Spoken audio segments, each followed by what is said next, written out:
एक माँ का त्याग शब्दों में बयान करना बेहद कठिन है, क्योंकि उसका प्यार और त्याग असीमित और अव्यक्त होता है। माँ का जीवन त्याग और समर्पण का प्रतीक होता है। वह अपने बच्चों के लिए जो करती है, वह निस्वार्थ और बिना किसी उम्मीद के होती है।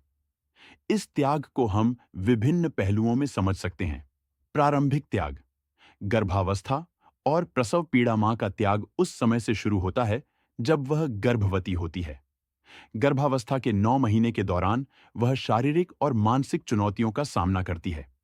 उसका शरीर बदलता है और कई बार वह गंभीर असुविधाओं का सामना करती है। इसके बावजूद वह अपने बच्चे के आगमन की खुशी के बारे में सोचते हुए इन कठिनाइयों को सहन करती है।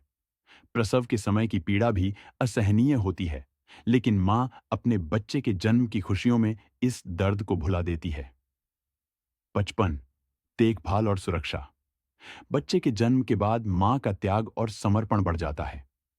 वह बच्चे की देखभाल, उसकी सुरक्षा और उसकी हर जरूरत को पूरा करने के लिए दिन रात मेहनत करती है। रातों की नींद खोकर वह अपने बच्चे को स्तनपान कराती है, उसकी हर छोटी बड़ी समस्या का ध्यान रखती है। कई बार खुद भूखी रहकर भी वह अपने बच्चे को खिलाने में संकोच नहीं करती। उसकी दिनचर्या बच्चे के इर्द गिर्द घूमने लगती है और वह अपने जीवन के कई पहलुओं को पीछे छोड़ देती है ताकि उसका बच्चा स्वस्थ और सुरक्षित रहे। शैशवावस्था और शिक्षा। स्वयं को पीछे रखना। जैसे जैसे बच्चा बड़ा होता है, मां का त्याग नए रूपों में सामने आता है। वह अपने व्यक्तिगत इच्छाओं और सपनों को छोड़ देती है ताकि अपने बच्चे की शिक्षा और भविष्य को संवार सके। यदि उसके पास सीमित संसाधन होते हैं, तो भी वह अपने बच्चे को सबसे अच्छी शिक्षा देने की कोशिश करती है। कई बार वह अपने शौक और इच्छाओं को त्याग देती है ताकि बच्चे की शिक्षा, कपड़े, भोजन और उसकी हर जरूरत को पूरा किया जा सके। वह हर संभव प्रयास करती है कि उसका बच्चा हर मुश्किल से दूर रहे और उसका भविष्य उज्जवल बने। व्यक्तिगत इच्छाओं का त्याग। मां अक्सर अपने बच्चों की खुशी के लिए अपने व्यक्तिगत जीवन का त्याग कर देती है। यदि वह कामकाजी मां है, तो वह काम और परिवार के बीच संतुलन बनाकर चलती है।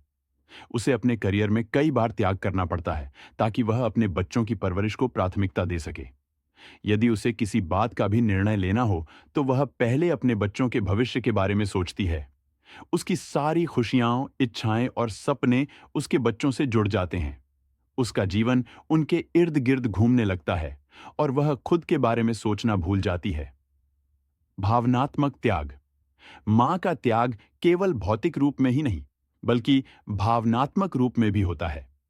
जब बच्चे बड़े होते हैं और अपनी दुनिया में व्यस्त हो जाते हैं, तो मां की भावनाएं और अधिक गहरी हो जाती हैं।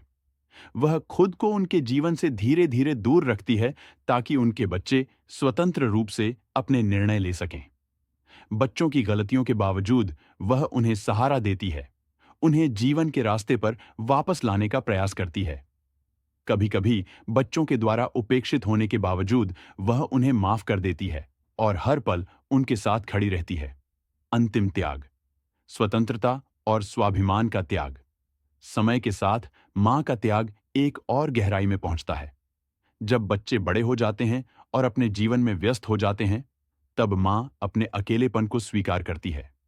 वह उनके द्वारा दिए गए हर उपहार, समय और ध्यान को अपना आशीर्वाद मानती है। जब बच्चे अपने जीवन में सफल हो जाते हैं, तो मां उन्हें स्वतंत्रता देती है और अपने स्वाभिमान को त्याग कर उनके सुखद जीवन के लिए अपने आप को पृष्ठभूमि में रख देती है। निष्कर्ष। मां का त्याग एक ऐसी भावना है जिसे शब्दों में पूर्ण रूप से व्यक्त नहीं किया जा सकता। उसका त्याग जन्म से लेकर जीवन के हर पड़ाव तक चलता है। वह बिना किसी स्वार्थ के अपने बच्चों की खुशियों के लिए अपना जीवन समर्पित करती है। उसका त्याग, उसकी ममता, उसका धैर्य और उसका प्रेम हर मां को एक दिव्य रूप में प्रस्तुत करता है। दोस्तों, अगर आपको यह वीडियो अच्छा लगा तो चैनल को लाइक करें और सब्सक्राइब करें। जल्दी से जल्दी हम आपके लिए ऐसे वीडियो लाएंगे। बेल आइकॉन का दबना ना भूलें। थैंक्स।